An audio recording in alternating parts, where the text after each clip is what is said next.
যারা জানতে পেরেছে বাবা, যারা বুঝতে পেরে গেছে এটা কলিযুগ। আর এই কলিযুগে যাগযজ্ঞ নয়, ব্রত পূজা নয়, ধ্যান তপস্যা নয়।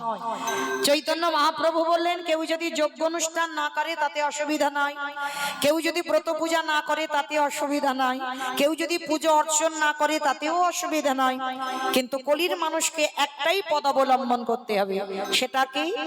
হরিরে নাম, হরিরে নাম, হরিরে নামৈব কেবলম কলম নাস্তেব নাস্তেব গতির গতির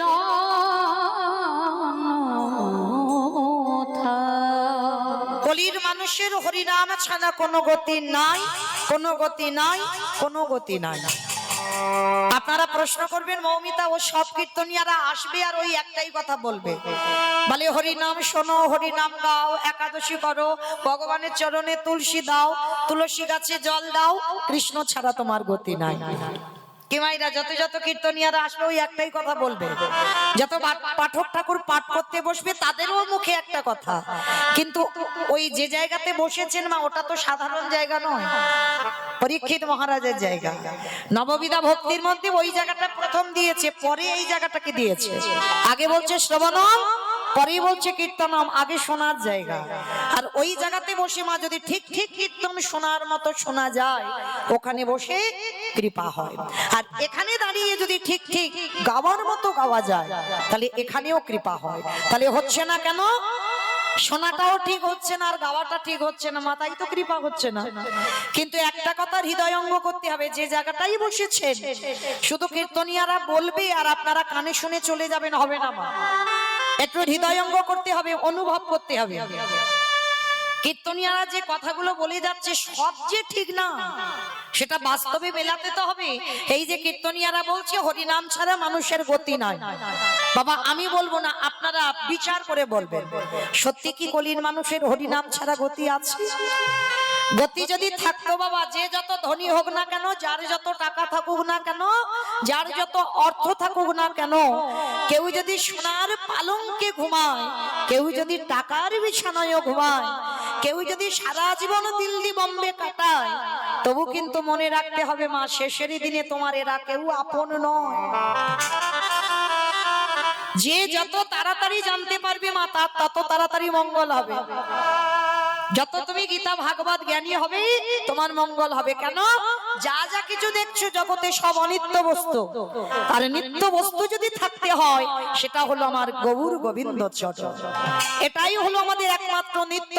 আর যা যা কিছু দেখছো, কালকের অন্য জনে ছিল, আজকে তুমি পেয়েছো, আবার পরবর্তীতে অন্য কারোর হবে। তাহলে কাদের জন্য তুমি কৃষ্ণ ভজন বলে যাচ্ছ? সকাল থেকে আর সন্ধে পর্যন্ত যতক্ষণ বিছানায় যাবে, ততক্ষণ আমরা কলির জীব কি করি? ছেলে আমারে, মেয়ে আমারে, জায়গায় আমারে, জমি আমারে, বিষয় আমারে, বৈভব। কিন্তু মনে রেখো ভাই, মাসে যদি বেঁচে যায়, পড়ে থাকবে সরকারি খামার। এসেছো একা, তুমি যাবে একা। যেদিন এসেছিলে বাবা, সেদিন তুমি সাথে কাউকে সঙ্গে আনোনি। আর যেদিন মায়ামোহ সংসারে ছেড়ে চলে যাবে, সেদিনও তুমি কাউকে সঙ্গে নিয়ে যাবে না। এসেছো খালি হাতে, যেতে হবেও তোমার খালি হাতে। সকাল থেকে রাত্রিতে ঘুমাতে যাওয়া পর্যন্ত আমরা সবাই কিন্তু জানি কেউ কারণ নয়, তবু কিন্তু বাবা আমার করতে ছাড়ি না। যাদের জন্য তুমি কৃষ্ণ ভজন ভুলে যাচ্ছ, যাদের জন্য সারা দিনের মধ্যে একবারও তুমি কৃষ্ণ বলে কাঁদতে পারছ না, কেউ তোমার সাথে যাবে না। সাথে যাবে শুধু তোমার কর্মফল। এইটা খুব লক্ষ্য করতে হবে মা, সারা দিনের মধ্যে তুমি কি কর্ম করছো, এই কর্মফল তোমার সাথে যাবে। কতদিন তুমি ভাগবত আশ্রয় করেছো, কতদিন সাধুগুরু বৈষ্ণব সঙ্গ করেছো, কতদিন যাবত তুমি গুরুচরণ আশ্রয় করেছো, কতদিন একাদশী করছো, কতদিন আমার তুলসীর তলায় জল দিয়েছো। এই ভালো ভালো কর্মগুলো তোমার সাথে যাবে। তবে মা আমি মৌমিতা একটা গ্যারান্টি দিতে পারি, আর একজন তোমার সঙ্গী হবে। সে কে জানো? জানি না আপনাদের এটা উত্তর 24 তো বেশ, তাহলে আমি দক্ষিণের মানুষ, আপনারা উত্তরের মানুষ। তা এই উত্তর 24 পরগনায় নিয়ম আছে কিনা জানা নেই, তবে আমার দক্ষিণ 24 পরগনায় নিয়ম আছে। মানুষ মরে যাওয়ার পর সে যত বড় লোক হোক আর গরিব হোক, বাড়িতে যদি না থাকে মা, দুটো জিনিস ভাড়া করতে হবে মানুষের মৃত্যুর পর। সেটা কি? একটা হলো খোল আর একটা হলো করতা। আর পিছনে বাজবে বলো হরি হরি, বলো হরি হরি। কি মা আপনাদের এই গ্রামে বাজে তো? বেশ, তাহলে একটু সুবিধা হয় আমায় বলতে বা বুঝতে। তাহলে এই জায়গাটা একটু ভালো করে বিচার করে দেখেন। যখন আমরা লক্ষ্মী পূজা, দুর্গা পূজা, সরস্বতী পূজা, কালী পূজা যাই পূজা করি না কেন, যখন শেষের দিনে বাবা বিসর্জন পূজা হয়, তখন তো আমরা ডিজে বক্স বাজি বাজি বিসর্জন করতে যাই। শুধু ডিজে বাজবে না, এমন ধুমধাড়াক্কা নাচ হবে বাবা, হাট যেন এক্ষুনি ব্লক হয়ে গেল। কিংবা আপনাদের উত্তর 24 হয় তো? এখানেও হয় আমি জানি, বোধহয় আমার বোধহয় ডায়মন্ড হারবার এলাকায় হয়, তার মানে এখানেও হয়। দেখবেন অসুস্থ মানুষ থাকলে মা তার মৃত্যুর সমান হয়ে যায় না, এমন বাজবে ডিজে। তাহলে ভালো করে বিচার করে দেখেন, সেটাও মা। তাহলে মাকে বিসর্জন করতে যাচ্ছ তুমি, নেচে নেচে যাচ্ছ, মাকে বিসর্জন করতে যাচ্ছ তুমি ডিজে বক্স লরিতে করে বাজিয়ে যাচ্ছ। আর যেদিন আমাদের দেহ বিসর্জন হবে, সেদিন কি একটা পিছনে ডিজে বাজি বাজি গেলে হতো না? হওয়ালে হতো। যদি কেউ বাবা চালুটা করে দেখবে সঙ্গে সঙ্গে হতেই আছে, কিন্তু না, হবে না। কেন? চৈতন্য মহাপ্রভু এইখানে শিক্ষা দিল, ওরে কলির জীব, এসেছিস খালি হাতে, যাচ্ছিস খালি হাতে, কটা দিন একটু অভিনয় করে গেলি, আর শেষের দিনে তোর কর্মফল যাচ্ছে। আর কি যাচ্ছে জানিস? যাদের জন্য ভজন করলি না, সারাদিন শুধু খেলি ঘুমালি আর চলে গেলি, দেখ সাথে গেল কে? এই হরি নামে যাবে বাবা। আমাদের পচা দেখো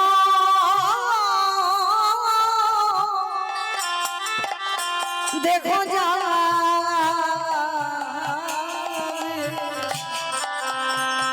যেদিন ভগবান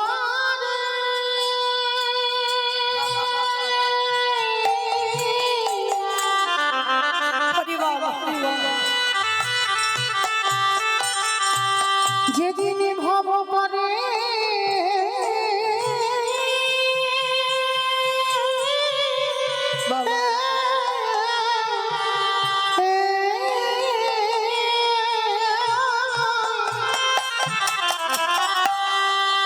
যেদিন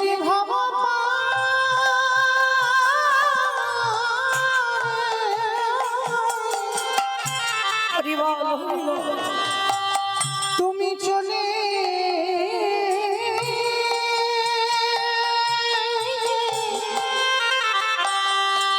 চলে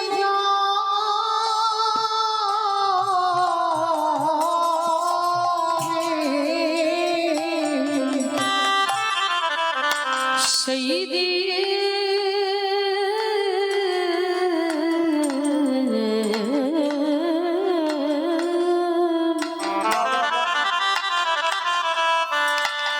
সেই দিন নামে যাবে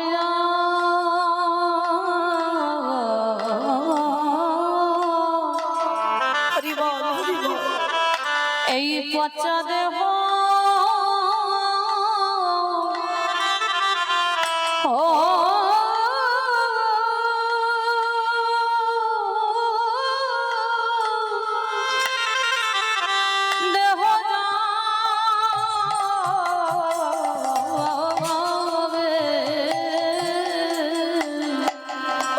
সেদিন তোমার সঙ্গের সাথী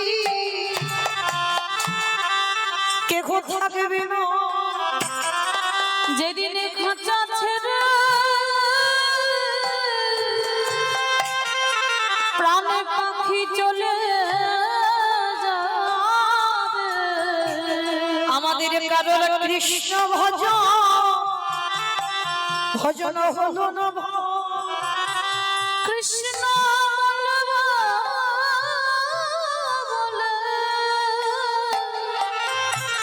এইভাবে আমরা শুধু ভাবে এলাম খেলা,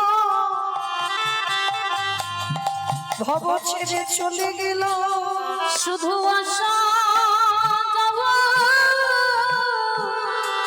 সার হলো। হে দয়াময় আমার মতো পাপী দয়াল আর কেউ না। বলে এইবার উদ্ধার করো মোরে। তাই তো আগে ভাবি আমি জানাই রাখিল,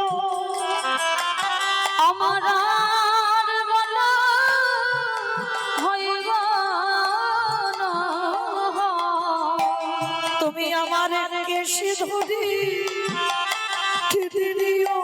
ওগো ভগবানে কান্ডারে আমার মতো অযোগ্য জগতে কেহ নাই, কেবল আমি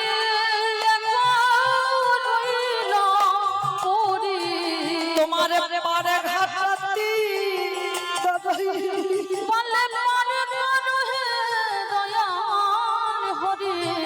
তুমি চরণে ছাড়া করুণা কি। শুধু এ জন্মে নয়, জন্মের জন্মে তোমার ওই চরণে সব সপিলা। আমার দেহ মন প্রাণ জীবন যৌবন যেন চরণ ছাড়া ছাড়া করো না হে। আজকে সেই ভগবান আমাদের মতো কলির মানুষদের কত ভালোবাসে দেখে। আমাদের আসবার আগে বাবা যে আমাদের কথা ভেবে রেখেছে তার মতো বন্ধু আর পৃথিবীতে কাউকে পাবে? আমরা জন্মগ্রহণ করে কি খাবো সেই ভাবনাটা জগতে কেউ ভাবেনি। ভেবেছিল আমার বিশ্বের স্রষ্টা মালিক ভগবান। একদিনের বাচ্চা জন্মে সে কি খাবে তার ভাবনা তার মা ভাবেনি।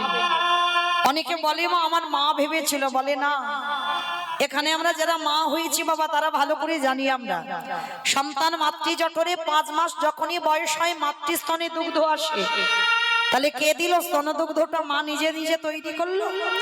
মা যদি নিজে করতো মা, তাহলে একজন মাকে বলে দেখো তো গর্ভে সন্তান আসবার আগে পারে কিনা? পারবে না। কেন পারবে না? ওটা তো মা তৈরি করেনি। তাহলে বাবা এসে দিয়ে গেল, গ্রাম প্রতিবেশী আত্মীয় পরিজন এসে দিয়ে গেল না, তাহলে দিল কে? বিশ্বের স্রষ্টা মালিক ভগবান। একদিনের একটা শিশু জন্ম নিয়ে সে কি খাবে তার খাবারের ভাবনাটা তার বাবা মা ভাবেনি, আত্মীয় পরিজন কেউ ভাবলো না, আমার ভগবান ভেবে মাতৃস্তনে পাঠিয়ে দিল। আজ পর্যন্ত কোনো বৈজ্ঞানিক দিতে পারলো না যেটা আমার ভগবান করে দেখিয়েছে। তাই পৃথিবীতে সবার কাছে নিবেদন, মা যদি সবাইকে ভুলে যাও অসুবিধা নাই, কারণ সব তো অনিত্য, কিন্তু যেন কোনোদিন আমার ভগবানের চরণ ভুলো না। কারণ আমার ওই ভগবান একটু ভালোবাসার কাঙাল গো, একটু প্রেমের কাঙাল। কোনোদিন ভক্তকে বলেনি আমায় শ্বেত পাথরের মন্দির গড়ে দে, কোনদিন ভক্তকে বলেনি আমায় দামি দামি রজনীগন্ধার মালা দিয়ে সাজিয়ে দে, কোনদিন ভক্তকে বলেনি আমাকে ভালো ভালো ফল মিষ্টির ডালা গুছিয়ে খেতে দে। ভগবানের এগুলো চাহিদা নয় মা, ভগবানের তবে লালসা নেই বলা ভুল, ভগবানের ভক্তের উপরে একটা লালসা আছে। সেটা কি জানো? ওরে কলির জ্ঞানন্ধজি তোরা সংসার করবি বলে ধরাই সংসার কর, কারণ কলিযুগে মা সংসার ধর্ম বড় ধর্ম। সংসার করে সংসার বজায় রেখে কৃষ্ণ ভজন করতে হবে। ভগবান বলছে তোরা সংসার করবি বলে এলি, সংসার কর, তাতে দুঃখ নাই। কিন্তু সারা দিনের মধ্যে যদি একজন ভক্ত আমার চরণে বসে সারা দিনের মধ্যে 24টা ঘন্টার মধ্যে যদি একজন ভক্ত আমার চরণে বসে যদি নিরজনে বসে বলতে পারে কৃষ্ণ তোমার গোলামে বলে, আমারে বলতে যা কিছু আছে তোমার চরণে দিলাম বলে, আমার মন প্রাণ দেহ যৌবনে জীবনে যৌবনে যা কিছু আছে তোমার চরণে দিলাম বলে যদি একবারে নয়নে জলে ভাসতে পারি। ভগবান বলছে আমি পৃথিবীর যেখানে থাকি না কেন তার হৃদয় ঘরে আমি প্রবেশ করি। নিতাই গৌর হরি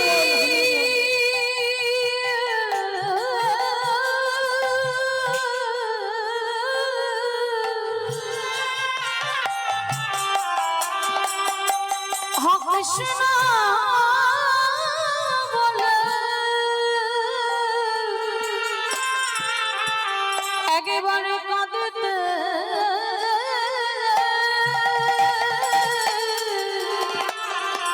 কাঁদিতে পারে